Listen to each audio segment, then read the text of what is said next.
Takes a second for, yeah.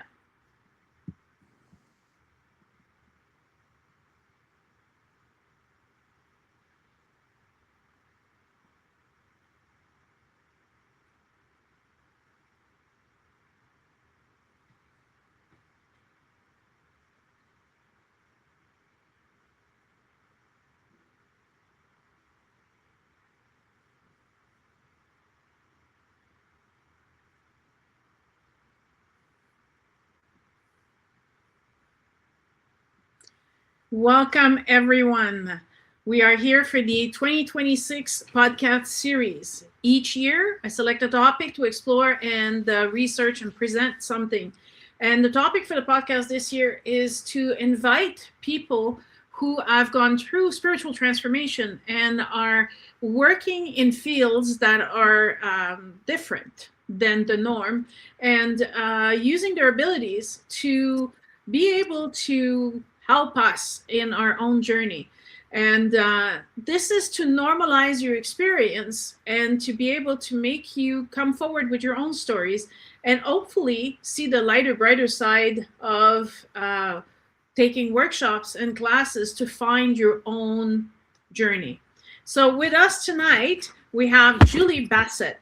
Julie is the founder of Whitetail Shamanic Healing, which is a spiritual healing practice devoted to restoring energetic balances and guiding clients back into alignment with their soul's path, which is very important, through shamanic healing and intuitive guidance, animal communication, and soul-centered spiritual work.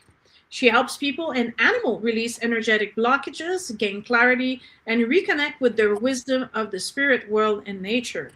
Her work blends grounded compassion with deep intuitive insight, creating a sacred space for healing, transformation, and spiritual awakening. Julie, welcome. Hi, how are you? I'm really good, and I'm really excited because I actually had some of the people that in my entourage, and they're like, "So when's the animal communicator coming forward? When are we going to see her?" And it's like, end of March, she's coming. So I'm very happy to be here. Awesome. Because Julie, tell us where you're based out of. I'm out of South Carolina between Greenville and Spartanburg. Okay. And what's important about everybody listening today is that Julie offers a lot of online workshops. So even though she's in the States, she's easily accessible, and you can connect with her through the Zoom class and even one-on-one session that she can do long distance. So even though she's necessarily not next door, she's a great guest because she can work with every one of you. So tell me, I wanted to know, most of us have a moment that made us aware that, things are a little different, or you could see things that other people couldn't see. So what happened to you? And when did you realize that things were different for you than other people? Oh, gosh. I guess it first started when I was a kid. We had a German Shepherd dog when I was growing up, and I was an only child, and she was more like a sister to me than a pet. And I could always feel what she was feeling and could really sense her. But, based on, religious stigma and all that, it was, that's all in your imagination. That's not true, And so I shut it off.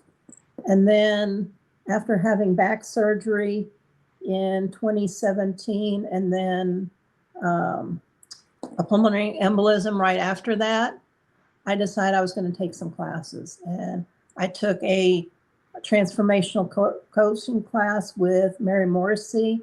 I took a class for health coaching with the Institute of Integrative Nutrition. And I also took a animal communication class with Lynn McKenzie. And it's just like, this is it. Because I really liked her because she taught the traditional healing aspects that I'm using in a lot of the animals today. And then on top of that, I'll add the shamanic work, which came later. But I just love it. The animals are so fun to talk to. They've all got distinct personalities, and you know, after my pulmonary embolism, like I was on short-term disability, I did go back to work, but then after a series of events, I was laid off, and so I just started doing this professionally. So is the circumstances in the event that led you to say, okay, well, now's a good time to start because I'm unemployed anyway? Yes. I mean, I did some odd jobs. Like I did pet sitting through Rover, pet sitting, house sitting through Rover for a while. I've worked at a home health place. I worked at a restaurant as a, not a waiter, but a food runner. And then I worked in a lab for a while. And it's like trying to get my business going took a while. So I had to take on these other jobs to make ends meet. But I always knew it was going to be temporary. And so now I'm doing this full time. And it's wonderful. I love being able to do what I'm passionate about. And I've always had a love for animals. And I think that's the key, right? A lot of people ask me, so how do you figure out what your soul's purpose is? And I think that your soul's purpose is always going to align with the things that make you happy, the things that you're passionate about. That's why you're passionate about it. You're being drawn to these fields and areas. So now that you're doing this, how all the people that told you was your imagination, what do they say about it now? Well, both my parents are deceased, and they were deceased before I started down this path. But, some of my friends are kind of, I don't understand what you do and things like that. But, we just don't talk about it. Oh, really? Okay. I've worked on her pet before. I don't know if she believed if it had helped or not. I gave her some messages from her pet. My stepmom is very supportive of me. So it just depends. And I've got a whole new tribe of people that believe in me and the work that I do. I think that's important, right? Because what happens is that the people who don't believe in you, they create space when they leave, which allows you to finally join the tribe. And I like that you use the word tribe, because that's what I call my people, right? Whenever they graduate from a class with me or they start being active in my community, I'm like, you're part of the tribe now. It's a community we're building, right? So it's you find your people. Yes, you do. Yes, you do. Because I know that from the questions that I get, a lot of people are like, isn't it scary or isn't it lonely? And I'm like, on the contrary, the minute you actually put yourself out there, that's when people are like, oh, I've been looking for someone like you, right? So my experience was very positive. So, but just like you, I had to work at a day job until my business became my full-time job, right? It didn't happen overnight. So, what is it from your operation and your pulmonary embolism that caused you to reopen again? Did you see something? Did you? Not that I'm aware of, but I just realized that I didn't want to go back working for corporate again. And, I had to. That was a comfort zone for me. I was married at the time and we needed the paycheck. But then, Spirit was nudging me to try and start doing other things. And, I went to a shamanic healing camp in early 2018. And that gave me the courage to ask my husband at the time of 30 years for a divorce, or actually for separation. That weekend, I found an apartment, but the Friday or the Thursday after I asked for a separation, this is like 2 days' time, I was laid off from my corporate job. I went ahead and moved anyway and haven't looked back. Um, sometimes spirit pulls the rug out from under you. Sure does. And, there's always something better on the other side. Yes, but it's sometimes it's hard for the people to take that jump or take that leap of faith, right? So just for the people who might not recognize they're being nudged by spirit, because the whole idea of the podcast this year is to tell people this is what spiritual transformation starts as, and that's what it looks like when you're getting a message. So when you said you were being nudged by spirit, what did that look like, sound like, or feel like to you?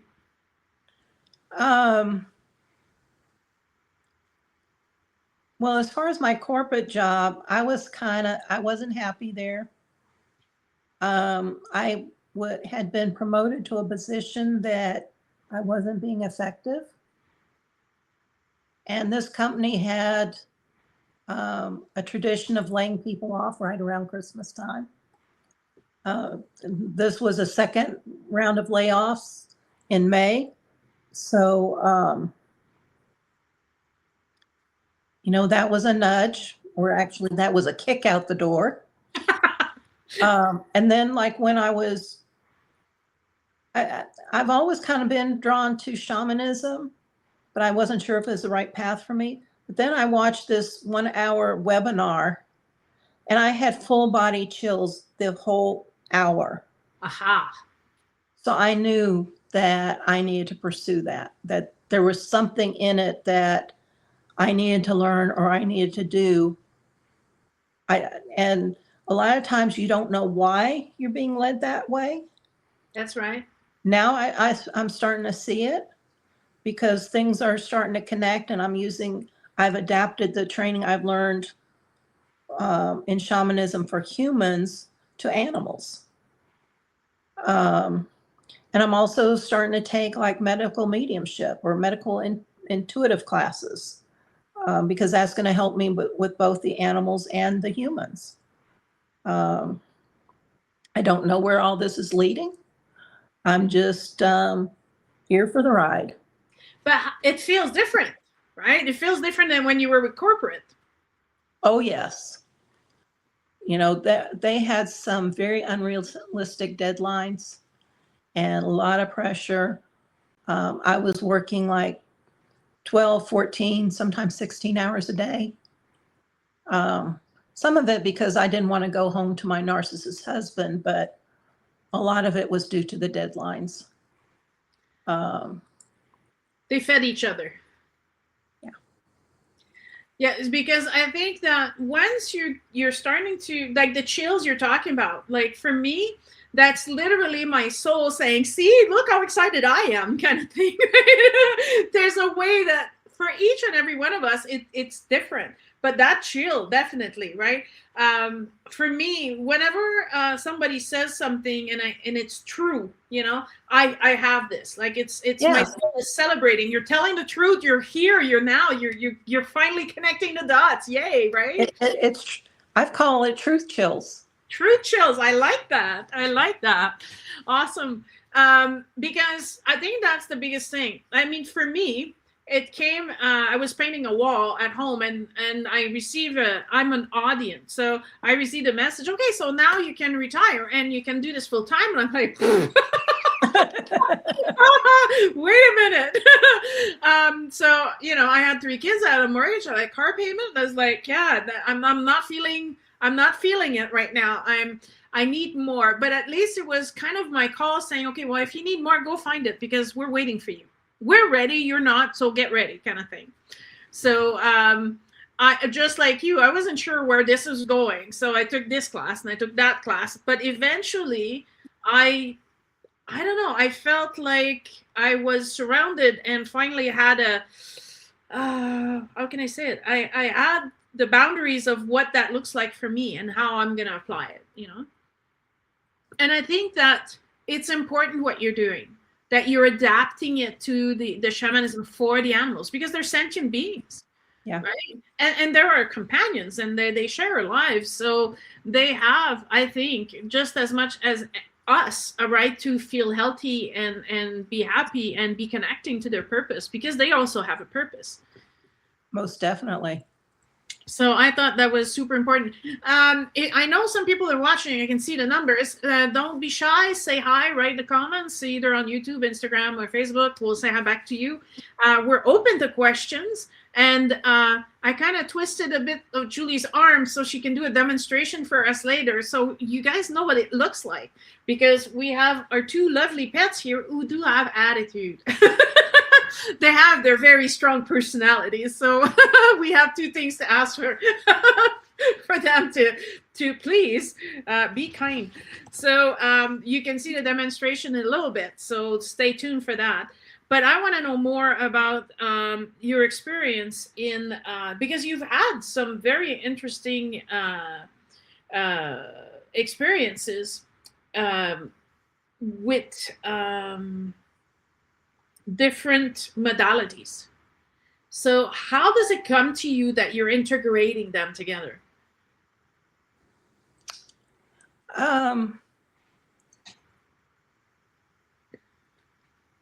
It's more of a, like a knowing.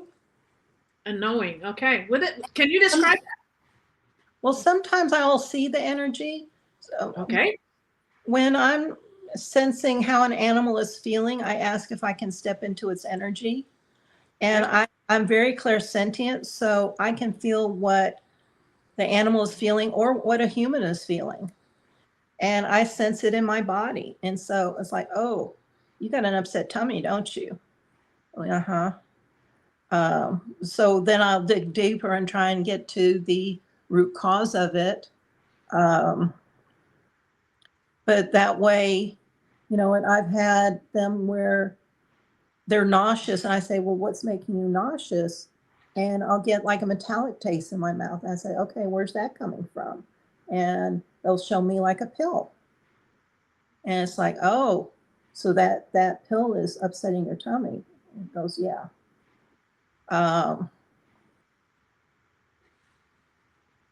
Sometimes they will, like, they've given me like a musty scent before when their food has gone bad and gotten moldy.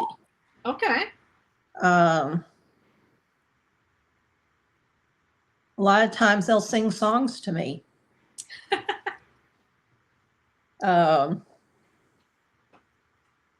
You know, and those generally have meaning for their guardians. If it, because I'm also a pet medium too, so if the pet is passed, then a lot of times they'll show me symbols. A lot of times they will show me that, oh, when she sees like a sunflower, let her know that that's me, that I'm sending her sunflowers. Okay. So I'm just using all of my clear senses, just to feel into the animal and get the communication from them. And then the way I integrate shamanic work is I've got a standard protocol that I learned through Lynn McKenzie's class that I do routinely, but then there's often like cords that need to be cut to past lives or ancestral lines. And I do that using shamanic techniques. There's times when I've had to, well, like my stepmom's dog, she had a service dog and it had gotten bone cancer. It had only the vets only gave it 2 months to live. My stepmom was so devastated. And so there's a technique. I worked on this dog using shamanic techniques. One of those, you know, have you seen the movie The Green Mile? Yes.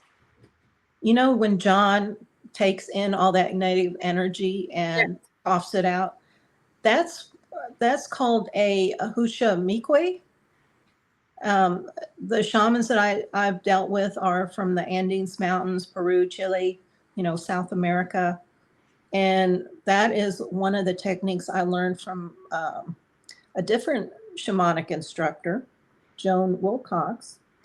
And I pulled out a lot of the cancer. I also was able to shift his timeline. So instead of 2 months, and he wasn't even going to have made it 2 months, it was like 8 months later. Oh, wow. So even though I wasn't able to save him, I was able to give them more quality time together. Oh, that's awesome. That's amazing. Because I was going to ask you, do you use the Akashic record within your work with the animals? Because I teach Akashic record, and I use them to heal people's wounds and things like that. But I wondered how it worked with a pet, because I've never done that before. I really haven't used the Akashic records, but they will show me past lives that they've had. Okay. And, I've also started doing some animal soul readings where they take me to the Akashic records, or, I mean, one time they showed me I was in the womb with this puppy being birthed. And they'll take me through like wormholes or whatever, because I'm going down a chute with them. It's been a trip. I imagine, yeah, that'd be different. I was wondering, like, if someone would be interested in animal communication, where would they start with that? Well, I truly believe everyone has the ability to communicate with animals. Okay, so that's the start. Most of us shut it off when we're little because, we had imaginary friends, and that was all in our imagination. And so we just kind of shut it off. But I believe everyone has the ability to communicate with animals, as well as have all the psychic clairs, psychic abilities, because it is our birthright. It is. But I keep telling people that, but maybe it's good to hear it from someone else. I totally believe it. And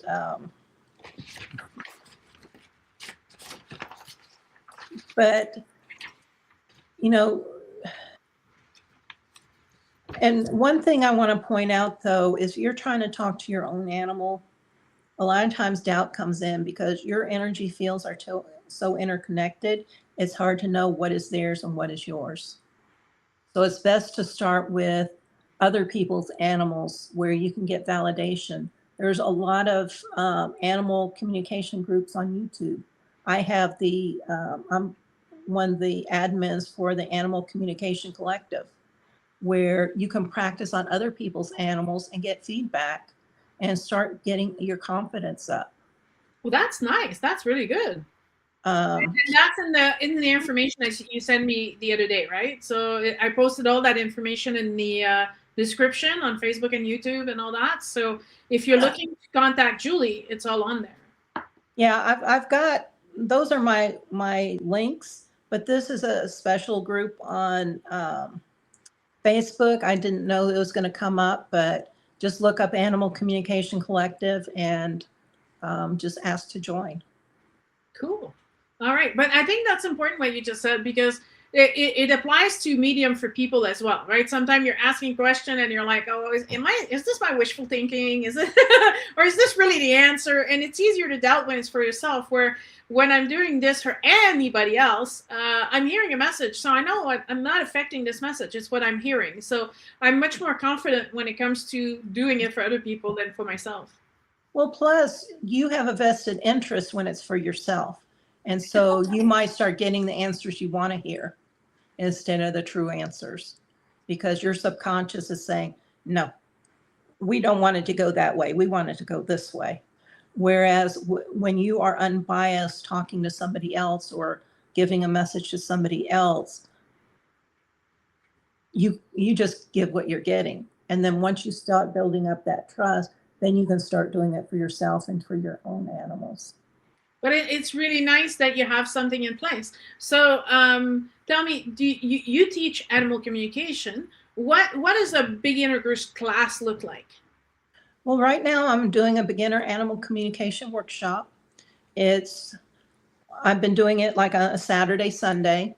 Okay. The next one, I'm doing it a couple of times a year. I just did one at the end of February. So the next one will probably be like end of April, beginning of May sometime.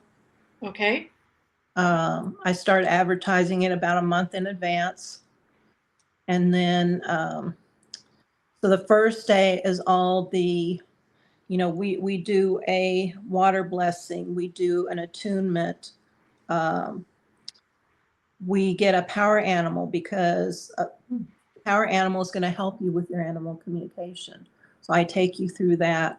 A lot of beginners use a pendulum, so I tell them to bring a pendulum, and I tell them about the nuances of working with a pendulum and the steps to animal communication and asking the right questions. So we go through all of that, and then once the second day, we do a heart-centered meditation, because you got to come from your heart when you're talking to animals. And then we start practicing. I have a lot of animals that we can practice on, some living, some deceased, so you can see the difference when you're communicating with a deceased animal. And I tell you some nuances with that.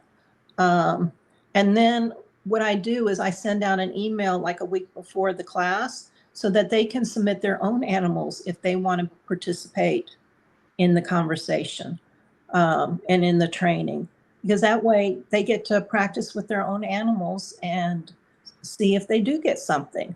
And then it's validated by the other people in the class or myself. And I find that that's very rewarding for people. But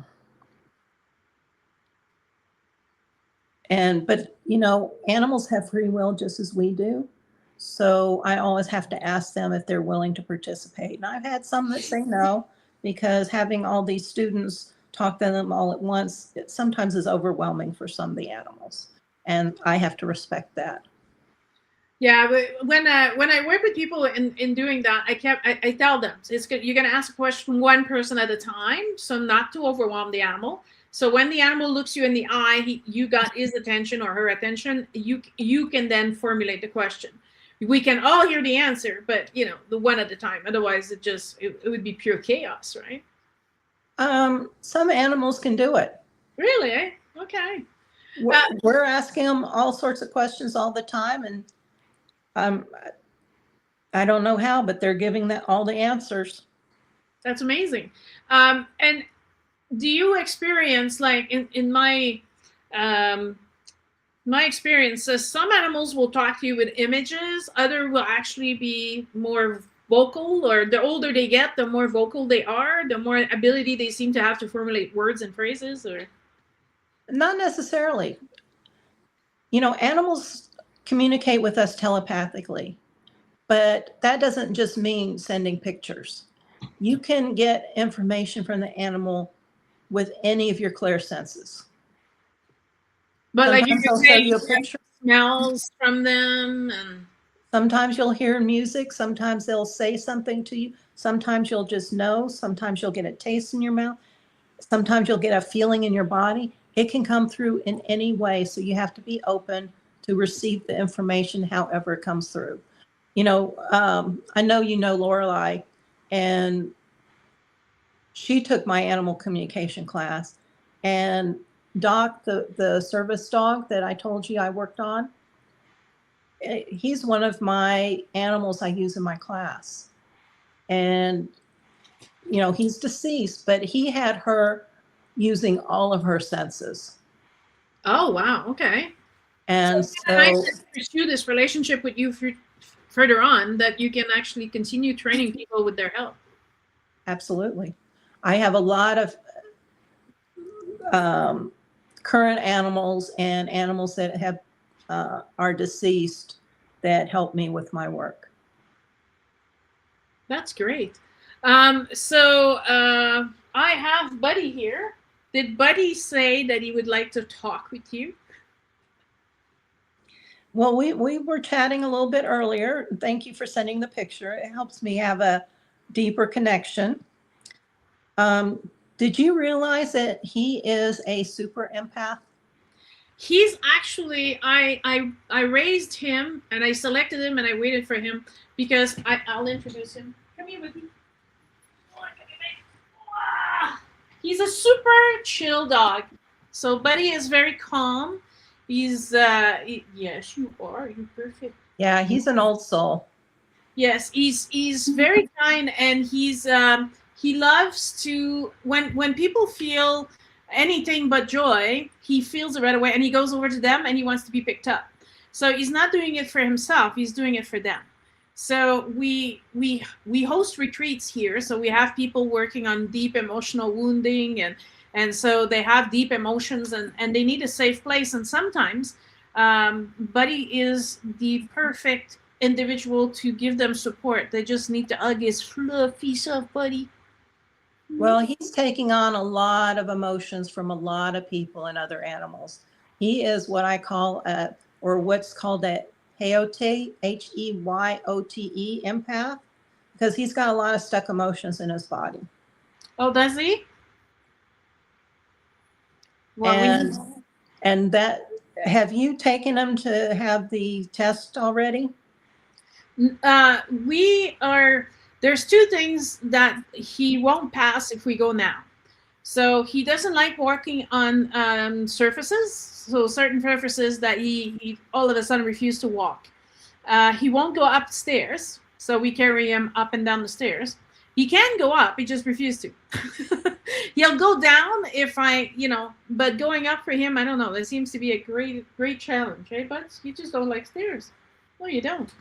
And when he's on the leash, even if he has his vest on, his training vest on, he still is very reactive to other animals. And until he can do those three things, there's no point in me trying to get him to pass the test because they'll fail him on those. So, well, he said that because I asked him if he was going to pass, he said no.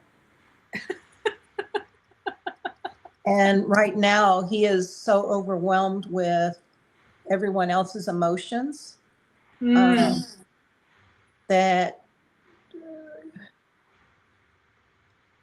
I think if we cleared out some of those emotions, he would be a little bit better. Sometimes a lot of the reactivity is from past lives or something that's come down the ancestral line. Just checking on that one. Yeah, some of that's from a past life. Was he by any chance one of my dogs when I was young? Yeah, he's one of your soul dogs. When I saw him, I recognized him right away. But everybody thinks I'm crazy. I'm like, no, that was my dog when I was a teenager. Yeah, definitely reincarnation. Mm-hmm. He's telling me that, yeah, Mom, we have more work to do. Yes, it's okay. We'll do it. Yes, we will. Oops, Mommy put lipstick on you. Sorry, bud. So this is how much excitable he is. He's he's a super calm, super quiet, and he just loves being held and petted, and that's why everybody picks him up. And he's soft and he's lovely. He has the greatest temperament. So he's a perfect dog, and because he hasn't passed his test for the to be a support dog, I can't take him with me, right? Because sometimes I work, and so if I can't take him everywhere, then I don't want to leave him alone. He's better off staying at home. But that means that we get separated sometime for a month at a time, which is hard on both of us. So I would like him to pass his test so he could travel with me. Okay, that's what Mommy wants. Yes, that's what I want. Well, I think to do that, you need to get rid of all these stuck emotions. Okay. And then make sure that before you go out. You know how you protect yourself Mhm. from, you know, like when you go into, I don't know if you have Walmart in Canada, Yes. but when I go into Walmart, it's like I've got all sorts of protection on me because there's so much energy in there. It's, I can't get out of there fast enough, basically. But make sure you're putting protection on him as well, Okay. because, you know, we often forget our animal companions when they're going with us into being a service dog or a therapy dog, or emotional support animal. And they need protection too, especially since he is so highly empathic. All right. So then, would that be what you described earlier as uh, the using the shamanic training you received to apply it to the animal? Then. I can release emotions in two different ways. The traditional way, I go through the meridians of the body, and the non-traditional or the shamanic way, I use like a feather or my hands to, and through my intention to remove all the stuck emotions from the meridians. Um, Does that take multiple sessions? Is that a process that requires a lot of time? Or? well, my energy healing sessions, if you do a full energy healing session with me, I work on the physical, the emotional, and the spiritual level. And I Okay. only do what your fur baby requests that I do. Um, I do a traditional healing first. And then if there's additional healing that's needed, then I'll find out what that is. And I have a lot of tools in my toolbox. Um, Sometimes that one session just does it. Can it take anywhere from 45 minutes to 2.5 hours, or sometimes more, depending on what I'm doing, um, and what they're requesting of me. So like I've got this feather that I'll use, Okay. but um, also since he is reactive and has some issues going up and down stairs and things like that, and with some floors, um, often those are to a past life where something happened to them going up and down stairs, or when they're interacting with dogs or humans, that makes them reactive. Um, Normally one session will work. Sometimes, you know, especially with, well, like, let me go with my stepmom service dog. Every once in a while, he needed a tune up because she was getting ready to go to Houston um, for a visit. And he was her service dog, so he had to go with her. But I did a tune up on him, so he was on his best behavior. Um, and, you know, you probably don't get it up there, but he was on the Asheville airport commercial because he was their service dog. Because she would take him up there and he would greet all the nervous passengers, and Oh yeah. she would take him to schools because he was a therapy dog and a service dog. And he was a golden retriever, and he just loved meeting people. Um, Definitely a soulful dog, definitely a old soul. Let's see. So by giving us a sample of what that looks like, it encourages people. I mean, if I'm willing to pay money to help myself and heal my body, and the traditional medicine doesn't seem to work for me because I'm allergic to everything. So that's how my path opened up for me. I had to find a different way to heal, right? So by showing people what we can do, right, and how it works, I think it inspired confidence that they might be willing to try, right, and working with you. I don't know if we got Alex here. We do. So Chris is going to introduce Alex because Alex, that's his mummy. So this is Alex. He's a good boy, and we got him because Buddy refused to be a mouser, and so Alex is our full-time mouser here on the farm. But Alex has one massive issue. He has quite a bit of attitude for men, and he loves scratching all my beautiful couch. So, but he's part of the pack, and he loves to join us and come with us and be with him and Buddy are best friends, and but yeah, he wants more scratching posts. More, my gosh. And different types, the corrugated, the horizontal, the vertical. He wants the ones with the rope. He wants the ones with the carpet. He wants the ones with the cardboard, the corrugated stuff. He likes variety. Yes. Well, he sure loves the new mouses that are coming out in the spring. He's been out there having a great time. And sometimes when they misbehave like that too, is because they have some pent up energy. And so playing with them more. They've got these great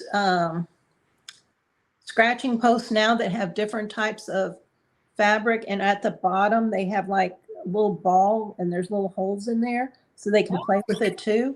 And my cats just love it. I got it on Chewy recently. I don't know if y'all get Chewy up there or not, but it's a godsend. Well, we'll look into that for him. Is there anything else we can do to make him a happy fellow? Says no. More time outside. I'm surprised he didn't ask for more time outside. Yeah, he's always wanting to go outside. So if you can ask him, if we would put him outside but not tie him up, because he goes outside but he has to be tied up, would he stay close to the house?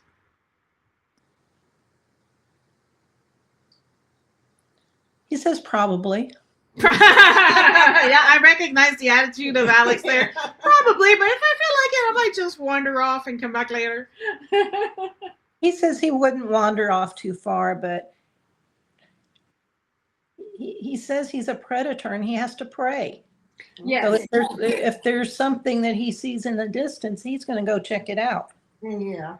Well, the reason why maybe you can communicate that to him. We've tried to make him understand that, but the problem is we live in the country and there's coyotes here, and we even saw a wolf.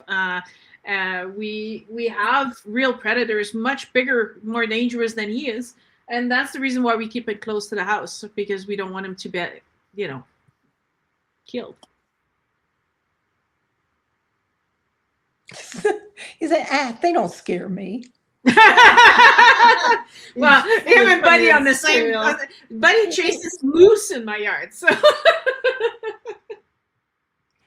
But I can see that he's talking to you just by the way his eyes are focusing, and he's almost hypnotized by he's not paying attention to what's going on here, but more what's going on in the communication field. Yeah, he says he's smarter than those animals outside. That's true. You can outmaneuver them. Okay. Well, maybe we'll give him a little bit more space to roam. Would you like that? He said he would appreciate that. Okay. He said being tethered limits his abilities. Yes. I know. But at the same time, we love him so much. We don't want to lose him or get him hurt or. We do it for his safety. He says he understands and he loves y'all too. Ah. So then leave the couch alone, okay? That's my only peeve with this one. He says he's willing to compromise. Get him some more scratching points so he has some variety. Okay. And let him roam free. Okay. Then he will consider it. Well, I'm sure his mummy will spoil him with a whole bunch of things. Mm-hmm. Right, Kitty? Is there anything you want to tell us? Alex? You asking Alex? Yes. I guess we should have done that with Buddy too. We can go back to Buddy if you want. But because Alex is being unordinarily calm right now, and very his eyes are closed. He's really focusing on sending the answers to you. I've never seen him this like chill.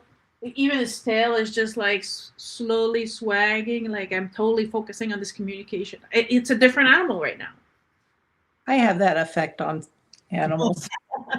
But I can see because we were concerned that he was just gonna meow and just try to scratch his way out of here. We weren't sure how that's gonna go. So if you can talk to Alex, you can probably talk to just about any animal.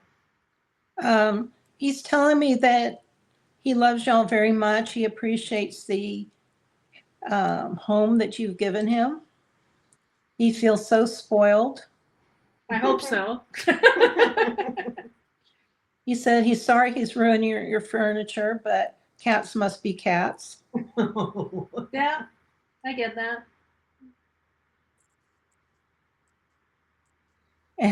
And he hopes you like the presents he leaves for you. I love them. Every single dead mouse is a good mouse for me. So I really, really, truly appreciate that.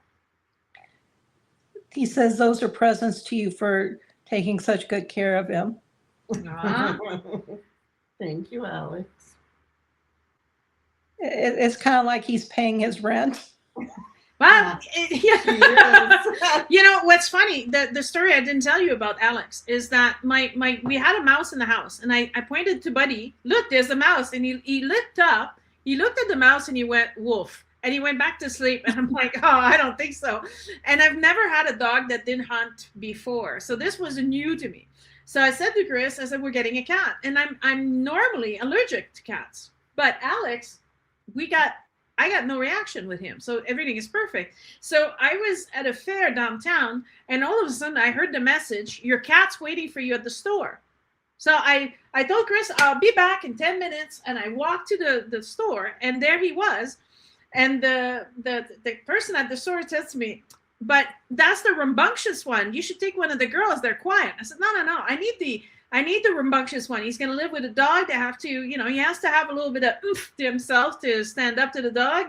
But I want him to be hunting too. So I think that's my perfect one. And I think his real name is Alvin.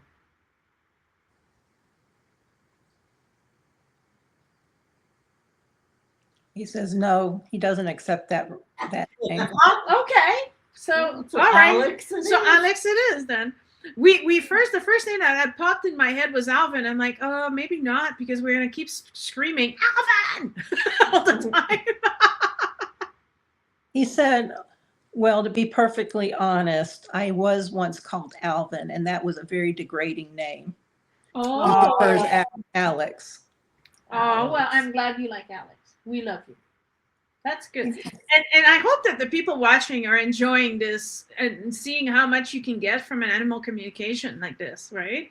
I mean, and Alex is not sick. He's very healthy, but we can still gain so much. And it helps, I think, with our connection. He's like, okay, that's the way I see it. You guys care enough to want to know what I have to say, right? And I think that even after we finish the communication, he'll be different because he knows, I know you care for real now, right? You want to know what I feel. You want to know what I think. You took the time to ask. I think that creates also a big difference for the animals. Okay. Oh, he's done. Animals have free will just as we do. Yes. And a lot of times we don't take their will into consideration. Mama still needs you. He also says that, don't forget, we were kings and queens in a previous life. Oh yeah, I'm sure. And we are worshipped as gods. So. It's funny because I'm not a cat person. I've been raised with dogs my entire life. So dogs, they're there to listen to the master. So if I want to sit on the couch, it's like, move, right? Get out, this is my spot. You can cuddle if you want, but this is my spot. And Chris is a cat person, so she's always catered to the cat. So if the cat's sitting there, she'll sit somewhere else, not to disturb the cat. I'm like, what is this? So I guess he wanted to remind me, you should do that too. Oh, it's too funny. Yeah, so did Buddy want me to know something? Let me check.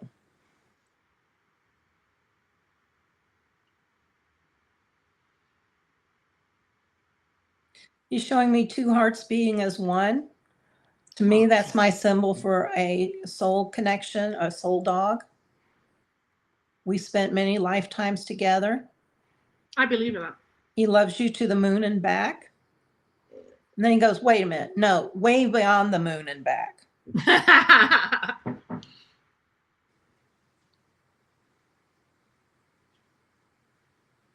He's telling me that sometimes when he tries to get your attention is to get you, keep you from worrying, to get you back into the present moment. Okay. Because he says worrying about the future can change. Because any decision you make can affect the future outcome. So why worry? You need to stay in the present moment and look at the magic that's all around you. That's where the real magic is. Yes, I have to admit, we're in a pretty magical place.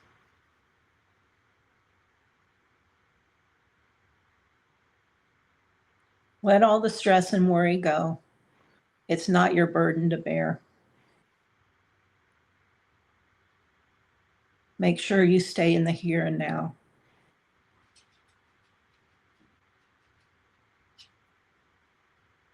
Make sure you stay in your heart.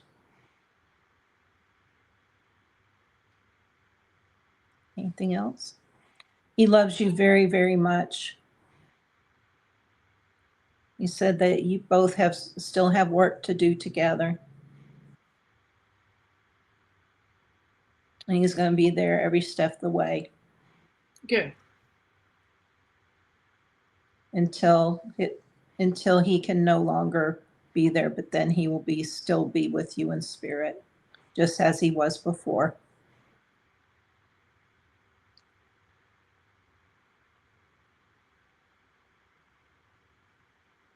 But he's also going, that's not going to happen anytime soon. Don't worry, Mom. No, better not, right? You're way too young, my sweetie poo. Yeah.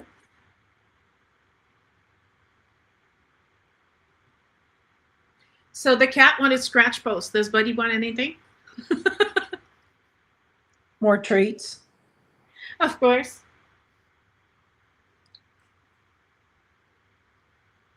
More attention, more cuddles. Oh my gosh. Yay? Must be because I spend too much time in the office.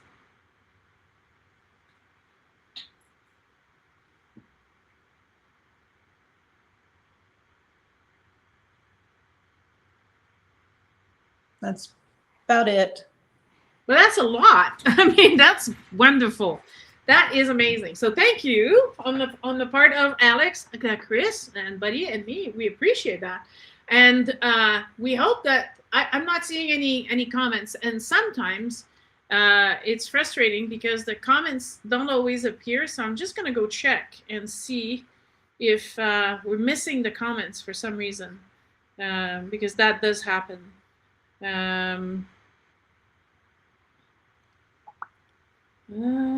There. Okay, so I'm live right now. So anyway, leave us say hi, people. I can see there's a whole bunch of people watching. So give us a hi. Give us a thumb. I can see the thumbs up. I can see the hearts. So everybody's loving what you're doing. And having a chance to experience it and realizing the value, right? Because I know that some people would say that, why would you cry if a dog died? And I'm like, oh, hi, Patty. There you go. Come on, people. Give us your comments. I think that for some people, maybe they didn't have pets. Because if someone had pets, I can't understand how they would not get attached. It's my child. You know, it's my friend. It's my, you know, he's part of. I go to It's your fur sleep. baby. Oh, absolutely. And I go to sleep and I'm in Quebec and I can feel him say goodnight, Mom. You know, I can still feel his presence with me, even though we're not physically together. So it's to have the ability to communicate with them and understand maybe their behavior, or like you say, you know, if he was sick, well, then we could look into that. Now you analyze that there's emotions stuck to him. Okay, well, we'll take care of that, because that if they were stuck to me, I don't want to get rid of them. So why should he be stuck with them, right? So there's great value. And I imagine you can communicate with birds as well, and you know, so it's not just fur things. It could be, I don't know about fish. Do fish talk to you? Well, I've talked to dolphins and whales before. I haven't talked to like a random fish in the ocean or whatever, but I have talked to dolphins and whales. I've talked to iguana. Okay. I talked to a snake that was on my welcome mat when I was coming home from running errands. It was a water moccasin, which is a poisonous snake down here, and it was longer than I am tall. Oh, wow. That was a definite message for me. I talked to a chimp ape type creature that was a famous ape, and for the life of me I cannot remember its name, but it was the one that had the most vocabulary with humans. Okay. After it had passed. And when I talk to animals that have passed, a lot of times that's very healing for the guardian.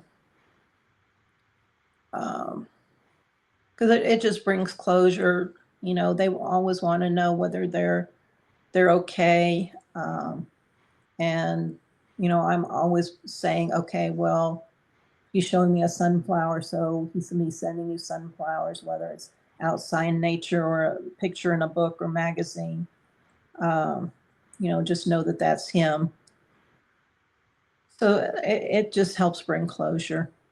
Absolutely. And healing. Absolutely. Definitely. Well, hello, Hallie. Okay, now people are starting to say hello. If you have questions, don't be shy. Put your questions on there. I'm trying to make this interview as complete and as in depth as I can, so that you have a great understanding of what Julie does, and maybe be interested in developing your own abilities in animal communication or healing. And you know, if your pets need a help. Okay, so Ali says, Julie, what do you do to prepare yourself to get into the zone for animal communication? It's important to come out of your heart space. So often I will listen to like heart chakra healing music on YouTube. Okay. It's on YouTube, but that helps me to get into my heart space quickly. I also have to be well hydrated and grounded first. Okay, that's good to know. And then she says, do you have spontaneous communication with, you know, animals, or do you actually have to go in this heart space and reach out, let's say, for the poisonous snake and saying, could you move out, please?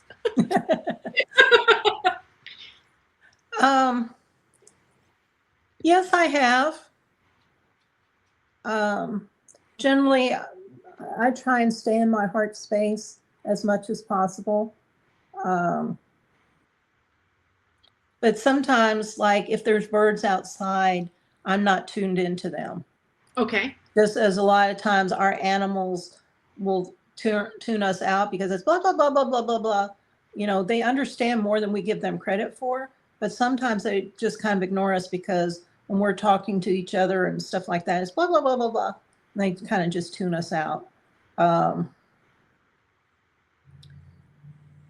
yeah, I have. I had a tree that when you are able to talk to animals, you can also talk to the plants and anything else, because It's at a slightly different vibration than what humans are. But it is there. And I had a tree channel a poem to me the other day. Oh, wow. I had a dog channel a poem to me the other day because a friend of mine had asked me to speak to his new little puppy. And this little puppy was hysterical. But it started channeling a poem to me, and it's like, it started out something like, I'm free to be me. And it just went on from there, and it was just so hysterical. So Allie's also asking, are you always on, or can you turn it off? Oh, I turn it off. So it's something that you can say, okay, I've had enough now, I'm tired, talk to me tomorrow kind of thing. Yeah. And so Allie, you're asking, can you feel their feelings when you communicate? Do you see images? Like at the beginning, you must be just tuning in now, but at the beginning, when we explain how it works, Julie was saying that she uses all her senses. So she can taste, she can smell, she can hear, she can feel in her body the upset stomach, so she's using all of these different senses, and she's also an empath, so she can feel their feelings. So she's using all of these in her toolbox to be able to then translate what she's getting into an actual message. Yeah, animals communicate telepathically, but they can, and some people just think that's sending images, but no, they can communicate using any of our clairsenses. So that gives us, I think, a more rounded message, right? It's clear that, because sometimes an image, it's an image, is that a good, is that a bad, is that what you want, is that what you don't want, right? It's not complete sometimes. So I think that the ability to be able to draw from all the senses makes the messages much more adequate or easy to understand. Mm-hmm. And even animals in nature are sending us messages. Because like I had ants in my kitchen one time, and I talked to them, or you can even look up the spiritual meaning of ants and see what the message is. And after I got the message, they disappeared. Oh, that's cool. I was so is there, sorry. I was just wondering, is there an actual book that you refer to for the animal messages?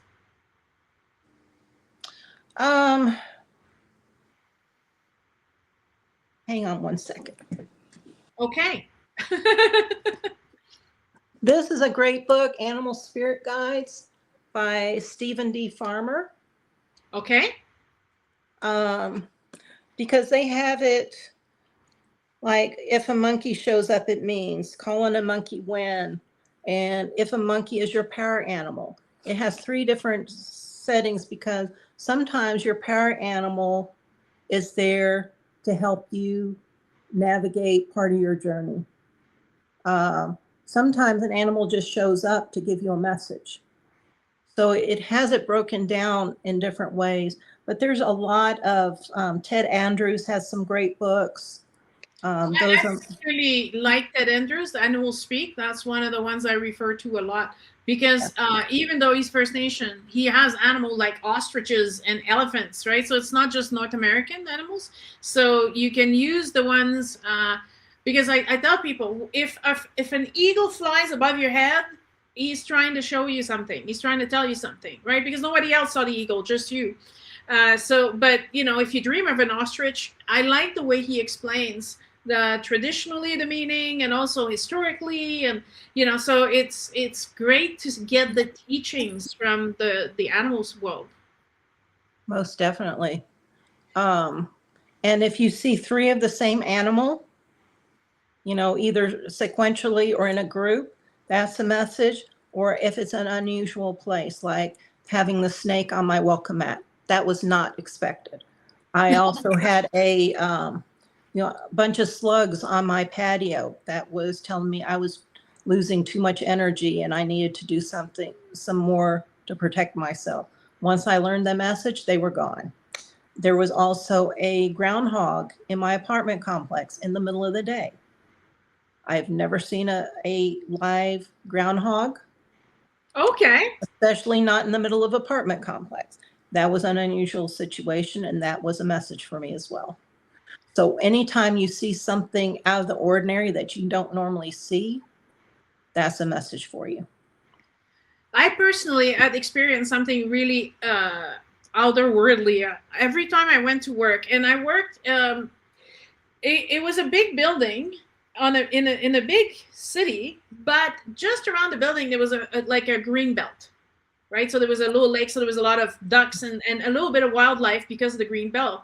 But every morning I went to work for a whole year, there was a coyote who would nudge me and then go into the forest. He was waiting, and every single day I went to work for a year. Did you look up the meaning of the coyote? Yes, having more laughter in your life, becoming more creative, and I needed all those things. and that was the tail end of my, I would say, day job before I did this full time. Yep. He was telling me, it's time for you. Why are you still here? Why are you still showing up? Yeah, and you're going to see different interpretations if you look up the spiritual meaning on the internet, but you're going to find something that really resonates and it's like, oh, that was my message. Yeah, I think just like dreams, right?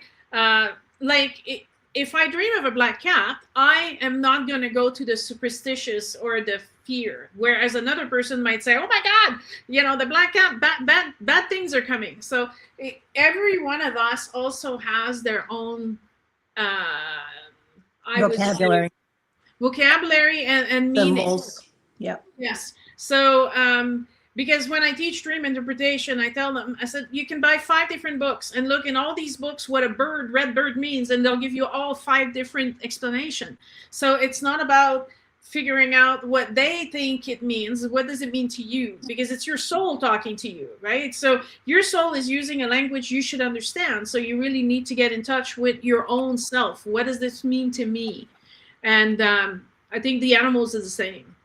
Yeah, and I do a shamanic dream interpretation. Oh, cool.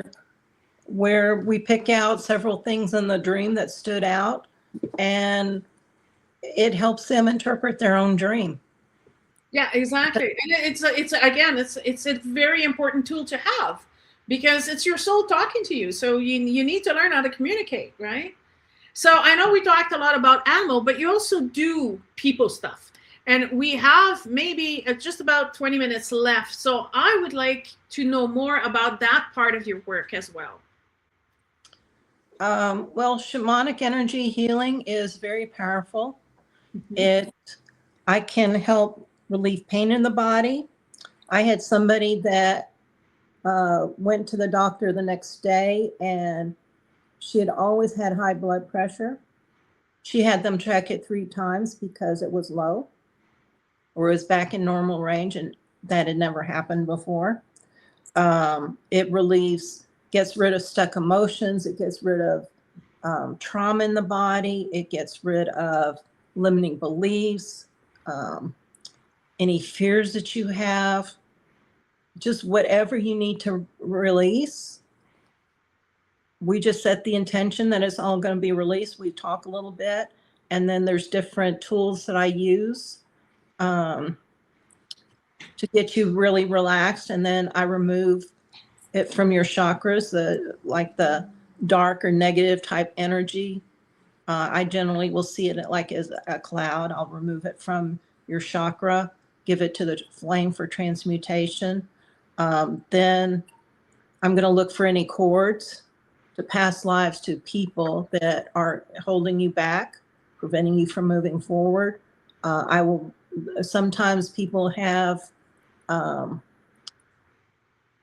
residual energy from a past life that is often the way they died in a past life. So I've removed like energetic arrowheads and bullets and shards of glass that ends up causing pain in the body during this lifetime. Absolutely. Actually, I have an example on that. My son, when he turned about 3.5, 4, there's a scar that appeared in his back. But there's it's a real, like, I'd say a good 3 inches scar. And I'm like, where'd that come from? That it was bad enough that it should have bled. They should have been almost like stitched.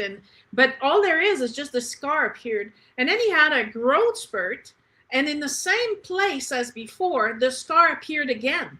So he had, but every time, let's say this is his back. Every time, it's always like a certain distance from either side. So he was small, so it was a small scar. But as he grew, the scar kept getting bigger and reappearing after every growth spurt. And we eventually found out that he brought this from a back injury from a past life. And his back was hurting until he was able to receive some healing for it. Yeah. And a lot of times they don't appear as scars. Sometimes it's so internal that it doesn't appear on the outside. But, and then sorry, my cat's trying to get into trouble here. So go get it. Go get the toys. Thank you. Bribery works wonders. It's a little kitten that showed up and it's just a little ball of energy. But I can also go on a shamanic journey on your behalf, because whenever we're traumatized, a piece of our soul breaks off and goes into hiding. And so I will go on a journey on your behalf to the underworld, and the underworld isn't hell. It's the Native Americans believe in a lower world, an upper world, and a middle world. And we're on the middle world right now. And so there's 4 chambers I'd go to: the chamber of wounds, where I'd see where the original wound was; the chamber of contracts, because whenever we lose a piece of our soul, we end up making these ridiculous contracts. Because like one of mine was, I'm always afraid. So yeah, of course I'm always afraid in this lifetime.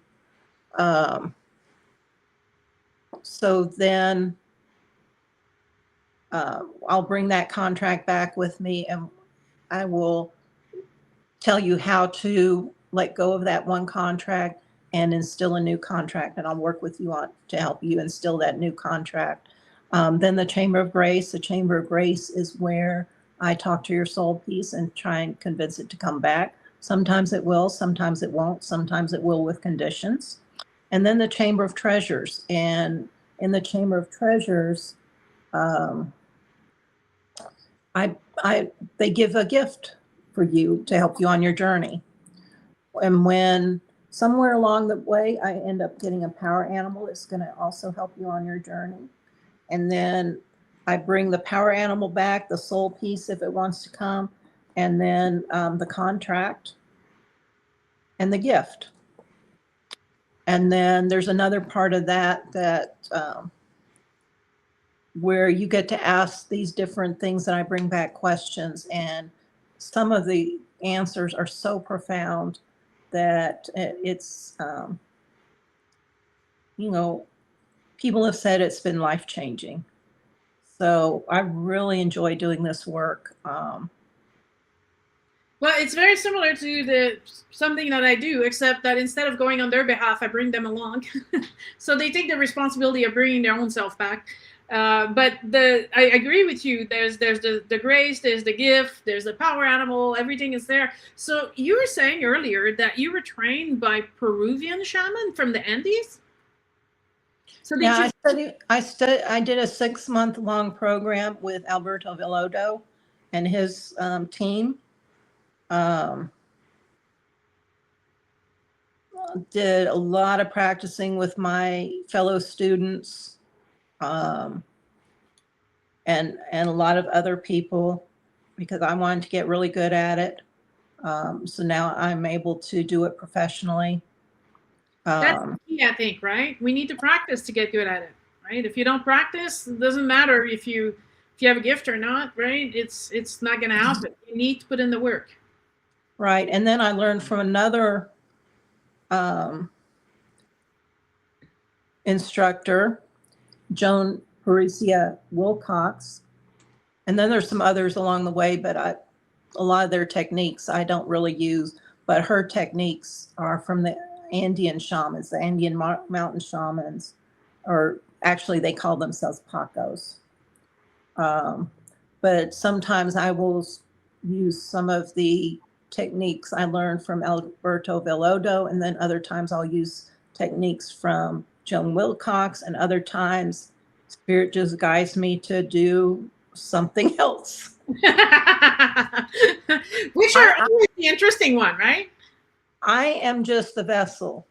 I'm just the hollow bone, and I let Spirit do the heavy lifting. And so, you know, I will sometimes do some wall tracking to look at the 4 different archetypes. It just depends on how I'm led to give that healing to that person. So there's still an important part of your intuition that comes to play. But I'm curious, so did you have to go to Peru to learn? No, everything can be done remotely these days. So all my sessions are remote.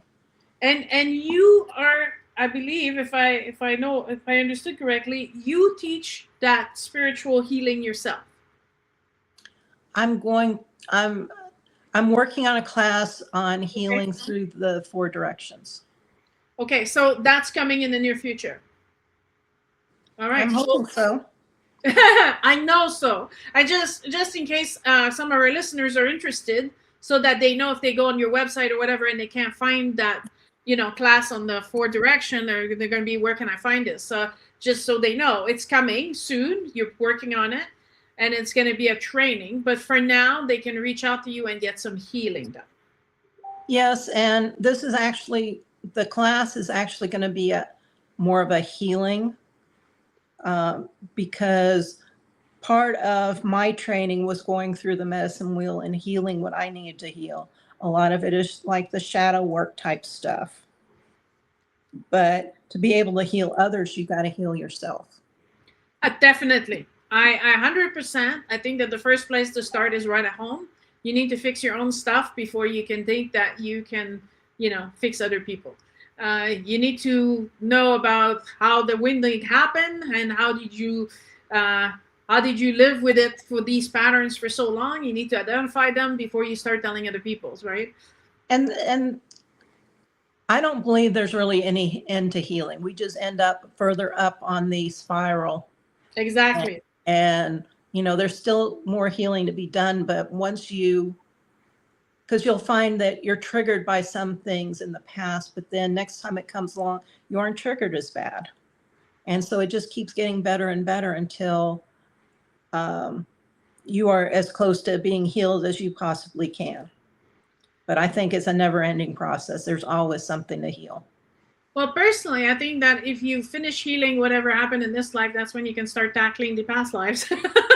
So, you know, you've had multiple appearances, so there's still quite a bit of work. And I think that as long as you're living and breathing, it's an opportunity for you to actually clear all these things out of the way so that your existence on Earth presently can improve drastically. Well, even with animals, I've cleared some past lives, and sometimes we can get, or animals can get, what's called a miasm. This is ancestral energy, usually from the maternal or paternal line. And so there was one of my friends had a dog that had a skin condition. It was a black lab. And so it had a miasm to Sora, which is a skin condition. And so I was able to cut the cord to that past life. And the next day he said, I don't know what you did, but that's his coat is beautiful. Wow, eh? Because it's really energy, and so are they. So, you know, it's all a vibrational thing. So if they're carrying this vibration that's causing the skin disease, and the vibration is no longer there, well, then the skin disease can no longer exist either. Sometimes people think that it's going to take 6 months before your skin is good, and it's not. The minute that the problem is fixed, the vibration restores itself to healthy, it happens right away. Yeah, and we're all energy.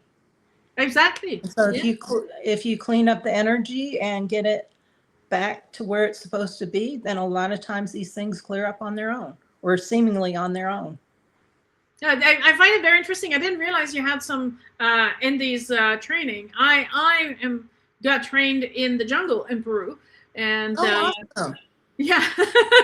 So I think that's why we have similar traditional healing methods, because we were both trained with the same kind of background, right? In different places, but still it's the teachings, right? And there's so much more traditionals in those areas that they respect the teachings and that they can be transmitted properly from one generation to the next. Yeah. All right. Does anybody else have any other questions? Ali, thank you for your questions. Those were really good ones. And I'm so glad that she put a whole bunch there. Otherwise, is there anything that we haven't touched on, Julie, that you really think that it'd be important to share, or that you want people to know about you or what you offer?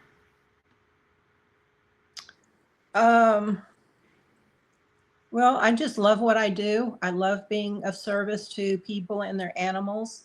You know, animals are our mirrors. They are often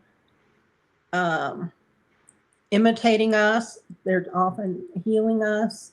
And so if we can help heal them, it just creates a more symbiotic relationship between the animal and their guardian. I will be teaching a animal communication workshop. It's a beginner animal communication workshop in probably the end of April, beginning of May.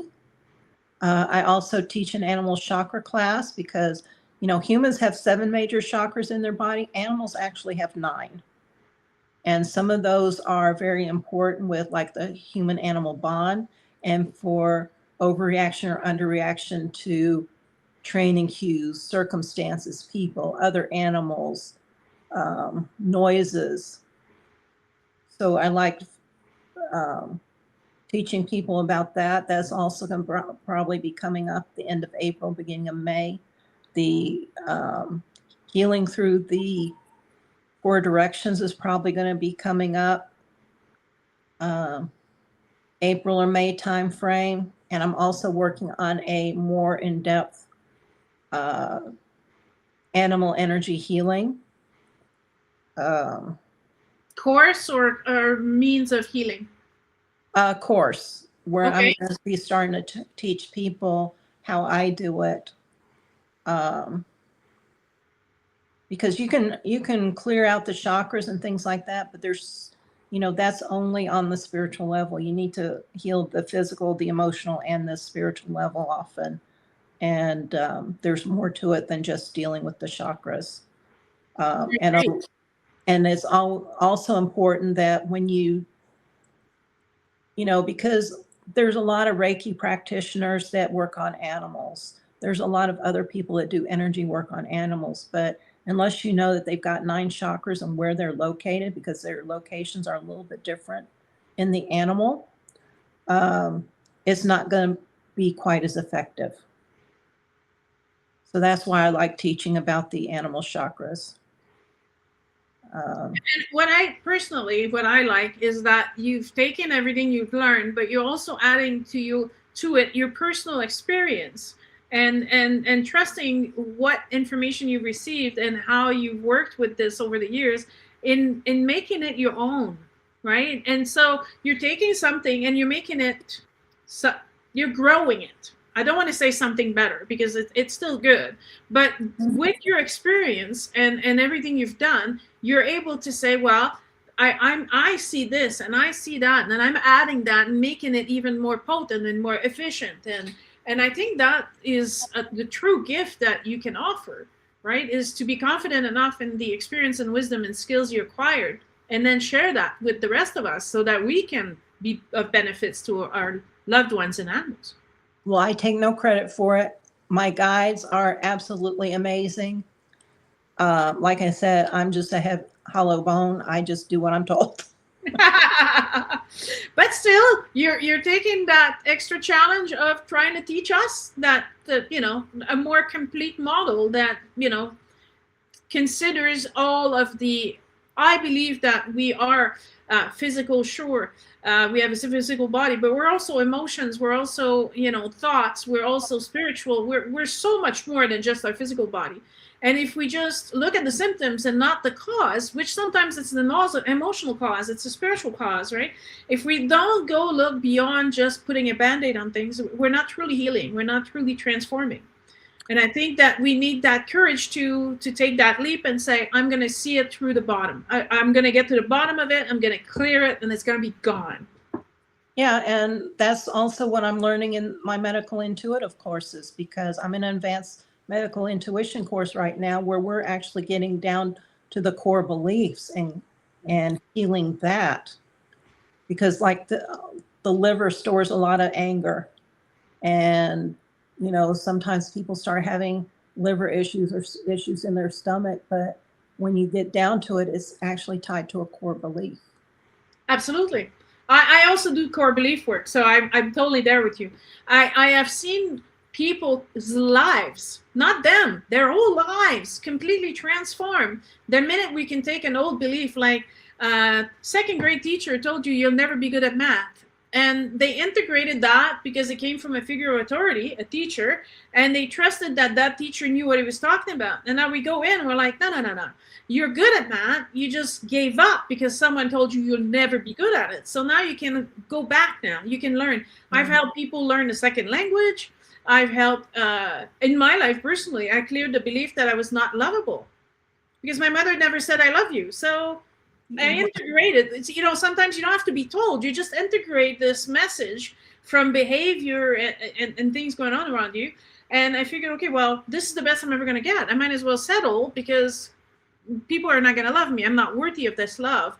And then going like, wait, no, I'm not believing that anymore. I'm going to change that because I am a good person. I'm an honest person. I'm a dependable person. I'm a loving and compassionate being. So why do I not deserve love? And it's amazing the changes that occurs in someone's life when you do these transformations. So, all right. Well, now people, you've heard it from somewhere else. And you have someone else that you can work with as well, which is nice. I think that sometimes it's nice to also have more than one person to go to because they get a different perspective or they're still working on the same things, but they see something that maybe your regular practitioner didn't see, right? So a new set of eyes on a situation is always very powerful as well. Exactly.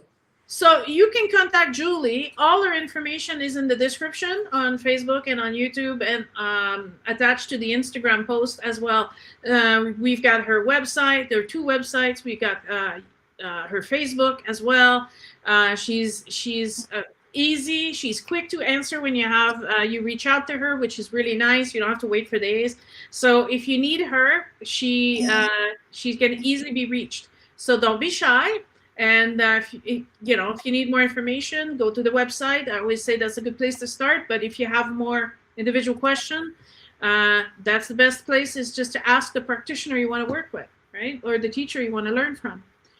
So we're wrapping this up. I'm feeling very blessed to have you with me tonight. Thank you so much, Julie, for your time, for your explanation. It was great to have you on tonight. Well, thank you for having me. This was a lot of fun. Good. I'm glad you enjoyed it. So I'm saying goodbye to all of you. I will see you again on April 29th, and that was going to be in French, so the French people can be happy. They're always like, but what about us? We don't always understand everything in English. So the next one is in French, and we're going to talk about music and how music can transform and help you to your spiritual transformation. And if you're watching it on YouTube, you can actually click subtitles in English and still hear everything with the subtitles. And so the French people can do also that, they can watch us in French if they want. So thank you, Lorelei, for watching. Thank you, Patty. Thank you, everyone. And have a good night, and we'll see you again next month. And don't forget, if you want to come and watch it live, you can do that. You can join us live and have an audience. We used to do them all live. So please come and join us. It's always a lot of fun to have you in person. Thank you, everybody. Bye, everyone.